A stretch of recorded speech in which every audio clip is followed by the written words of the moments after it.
ഗുജറാത്തിൽ രണ്ടാമത്തെ വചനം യാ അയ്യുഹല്ലദീന ആമനൂ ലാ തർഫഉ അസ്വാതകും ഫൗക സൗത്തിൻ നബി വലാ തജ്ഹറൂ ലഹു ബിൽ ഖൗലി കജഹരി ബഅദികും ലിബഅദ് അൻ തഹ്ബത അഅമാലുകും വഅൻതും ലാ തശ്ഉറൂൻ. ഇവിടെ നമ്മൾ തുടങ്ങിയിട്ട് 2, 3, 4, 5 വചനങ്ങളിൽ പരിശുദ്ധ നബി സല്ലല്ലാഹു അലൈഹി വസല്ലമ തങ്ങളുമായി ബന്ധപ്പെട്ട വലിയൊരു ചർച്ച നടക്കുകയാണ്. ഹബീബ് തീരുന്നത് വരെ പരിശുദ്ധ റസൂലിനെ പറയാൻ അല്ലാഹു തൗഫീഖ് ചെയ്യട്ടെ. പരിശുദ്ധ നബി സല്ലല്ലാഹു അലൈഹി വസല്ലമ തങ്ങളെ കുറിച്ച് ആയത്ത് പറയണം, യാ അയ്യുഹല്ലദീന ആമനൂ ലാ തർഫഉ അസ്വാതകും ഫൗക സൗത്തിൻ നബി. സത്യവിശ്വാസികളെ, ലാ തർഫഉ അസ്വാതകും ഫൗക സൗത്തിൻ നബി, നിങ്ങളുടെ ശബ്ദത്തിനെ ഉയർത്തരുത്, നിങ്ങളുടെ ശബ്ദം ഉച്ചത്തിലാക്കാൻ പാടില്ല. പരിശുദ്ധ നബി സല്ലല്ലാഹു അലൈഹി വസല്ലം തങ്ങളുടെ ശബ്ദത്തെക്കാൾ റെസ്പെക്റ്റിനെ കുറിച്ച്, ബഹുമാനത്തെ കുറിച്ച് പഠിപ്പിച്ചു തരുന്ന 4 ആയത്തുകൾ. എന്തൊരു വിശാലമായിട്ടാണ് ഖുർആൻ പറയുന്നത്. പരിശുദ്ധ നബി സല്ലല്ലാഹു അലൈഹി വസല്ലം തങ്ങളെക്കാൾ ഉയരാൻ പാടില്ല. തന്റെ സൗത്ത്, തന്റെ ശബ്ദം അങ്ങനെ ഉയരാതെ നിങ്ങൾ നോക്കണം. വലാ തജ്ഹറൂ ലഹു ولا تجهروا له بالقول كجهر بعضكم لبعض. നിങ്ങൾ പരസ്പരം തമ്മിൽ സംസാരിച്ചുകൊണ്ട് ശബ്ദം ഉയരുന്നത് പോലെ നിങ്ങൾ ഒരിക്കലും റസൂലുള്ളാഹിന്റെ മുമ്പിൽ നിങ്ങൾക്കിടയിലുള്ള സംസാരത്തിന്റെ ഉച്ചത്തിലാവുന്നത് പോലെ പരിശുദ്ധ റസൂലിന്റെ മുമ്പിൽ അങ്ങനെ ആവാൻ പാടില്ല.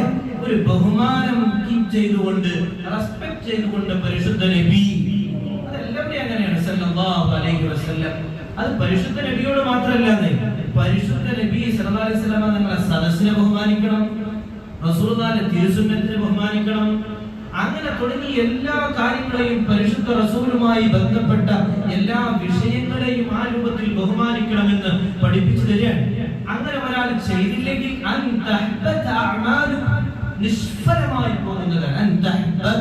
നിഷ്ഫലമാകും, ഒളിഞ്ഞു പോകും. നിങ്ങളുടെ അമലുകൾ പൊളിഞ്ഞു പോകും.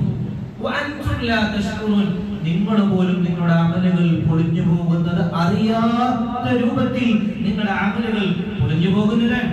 പരിശുദ്ധ റബീഉൽ നമ്മൾ റബീഉൽ ഒരുപാട് സംഗതികൾ ചെയ്യുമ്പോൾ ഒരുപാട് കാര്യങ്ങൾ ശ്രദ്ധിക്കേണ്ടതുണ്ട്. പരിശുദ്ധ റസൂലിന് ഇഷ്ടമല്ലാത്ത രീതിയിൽ, അല്ലാഹുവിന്റെ റസൂലിനെ അഭംഗി വരുത്തുന്ന രീതിയിൽ, അനാദരവ് കാണിക്കുന്ന രീതിയിൽ നമ്മളൊന്നും ചെയ്യാൻ പാടില്ല. പിന്നെയും പറയുന്നു, എന്തിനാണ് ഇങ്ങനെ പരിശുദ്ധ പ്രവാചകരെ ബഹുമാനിക്കണം എന്ന് പഠിപ്പിക്കുന്നത്? എന്തിനാ?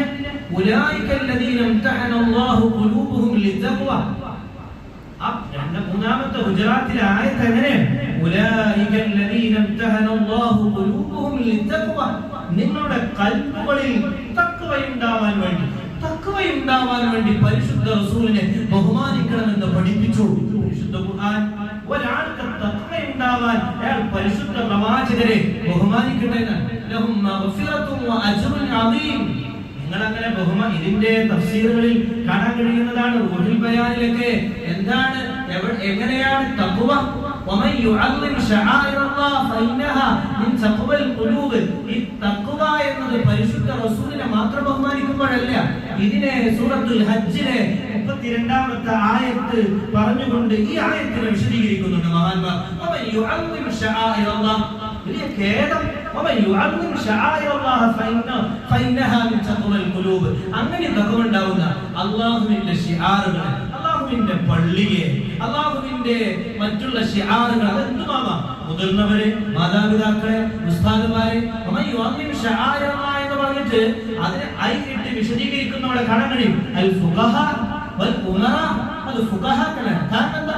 വഹും വറസത്തുൽ അംബിയ, അവർ അനന്തരാവകാശികളാണ്. ആലിമീങ്ങളെ ബഹുമാനിക്കണം, മുതിർന്നവരെ ബഹുമാനിക്കണം, നാട്ടിലെ കാരണവന്മാരെ ബഹുമാനിക്കണം. അനാദരവ് നഷ്ടപ്പെട്ടാൽ ആഖിറത്ത് പോലും മോശമായി പോകുമെന്ന് പരിശുദ്ധ നബി ഹദീസിലുള്ളതല്ലേ. ഒരു മനുഷ്യൻ എന്തിനാണ് ആദം നബി അനാദരവിൽപ്പെട്ടതുകൊണ്ടല്ലേ സ്വർഗ്ഗം പോലും നഷ്ടപ്പെട്ടു പോയത്? അല്ലാഹു കാത്തിരക്ഷിക്കട്ടെ. അതിന്റെ ഉലൈകൽ ലദീന ഇംതഹനല്ലാഹു ഖുലൂബഹും ലിത്തഖ്വ എന്ന ഗുജറാത്തിലെ 3-ാമത്തെ വചനത്തെ വിശദീകരിക്കുന്നവിടെ അതിനെ കാണാൻ കഴിയും. പരിശുദ്ധ നബി സല്ലല്ലാഹു അലൈഹി വസല്ലം തങ്ങളെ ഒരാൾ ബഹുമാനിച്ചാൽ അവന് തഖ്വ ഉണ്ടാവുകയാണ്. ബഹുമാനം എന്നത് തഖ്വക്ക് കാരണമാകുമെന്ന് പഠിപ്പിച്ചു. മറ്റൊരു അതിന് ശേഷമുള്ള ആയത്ത് നമ്മൾ നോക്കി, ഇന്നൽ ലദീന യുനാദൂനക മിൻ വറാഇൽ ഹുജറാത്തി അക്തറുഹും ലാ യഖിലൂൻ. ഇത് സംഭവത്തെ ആസ്പദമാക്കി കൂടിയാണ് ആയത്ത്. ഇന്നൽ ലദീന യുനാദൂനക മിൻ വറാഇൽ ഹുജറാത്ത്. ഈ സൂറത്തിന്റെ പേര് ഹുജറാത്ത്.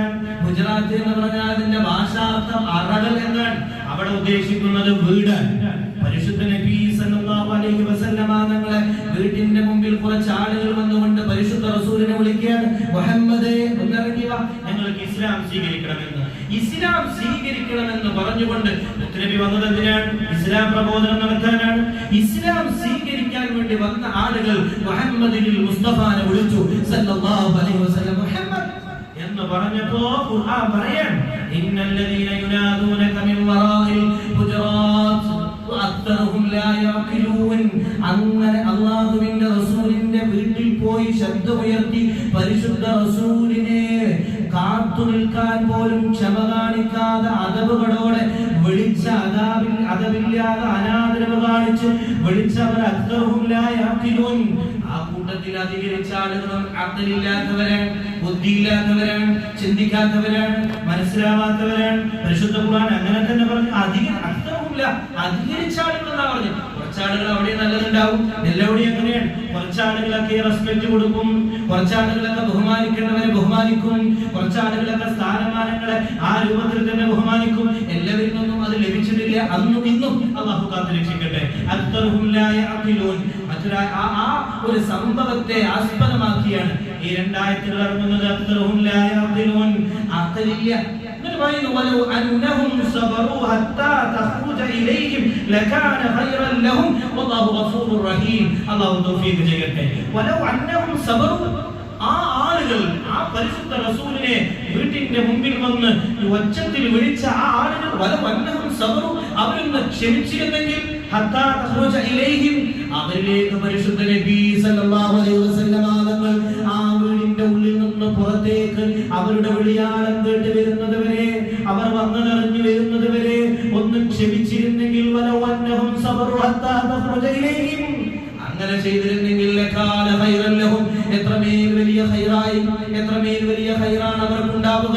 മറിച്ച് പരിശുദ്ധ റസൂലിനോട് അനാദരവ് കാണിച്ച് അവർ ഉറക്കെ മുറ്റത്ത് നിന്ന് വിളിച്ചു പറഞ്ഞത് എന്തൊരു വലിയ മോശമായി. അല്ലാഹു കാത്തിരക്ഷിക്കട്ടെ. വല്ലാഹു ഗഫൂറുർ റഹീം. അല്ലാഹു ഗഫൂറൻ റഹീമാണ്.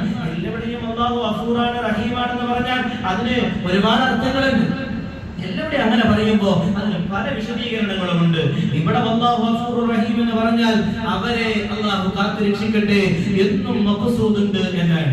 അതുകൊണ്ട് പരിശുദ്ധ പ്രവാചകരെ ബഹുമാനിക്കുന്നതിൽ, ശആഇറുകളെ, അല്ലാഹുവിന്റെ ശിആറുകളെ ബഹുമാനിക്കുന്നതിൽ നമ്മൾ പിറകോട്ട് പോകരുത്. ഈ കാലത്തിനൊത്തും ഈ നാടിനും ഈ കാലത്തിനും നമ്മുടെ നാടുകൾക്കുമുള്ള ഏറ്റവും വലുത് പാരമ്പര്യത്തെ, പൈതൃകത്തെ, മുൻ തലമുറയെ സ്നേഹിക്കുക, അവരെ ബഹുമാനിക്കുക. അതിൽ നിന്ന് മുതലെടുത്തതാണ് ഈ കാണുന്ന എല്ലാം. അല്ലാഹു നിലനിർത്തി തരട്ടെ. പരിശുദ്ധ റസൂലിനെ ബഹുമാനിക്കുന്ന മുത്തഖീങ്ങളിൽ, ആശിഖീങ്ങളിൽ, മഹ്ബൂബീങ്ങളിൽ, നാളെ റസൂലിന്റെ ശഫാഅത്ത് ലഭിക്കുന്ന സജ്ജനങ്ങളിൽ അല്ലാഹു നമ്മെ ഉൾപ്പെടുത്തട്ടെ. വാഖിറു ദഅവാന അൽഹംദുലില്ലാഹി റബ്ബിൽ ആലമീൻ. അസ്സലാമു അലൈക്കും വറഹ്മത്തുള്ളാഹി തആല.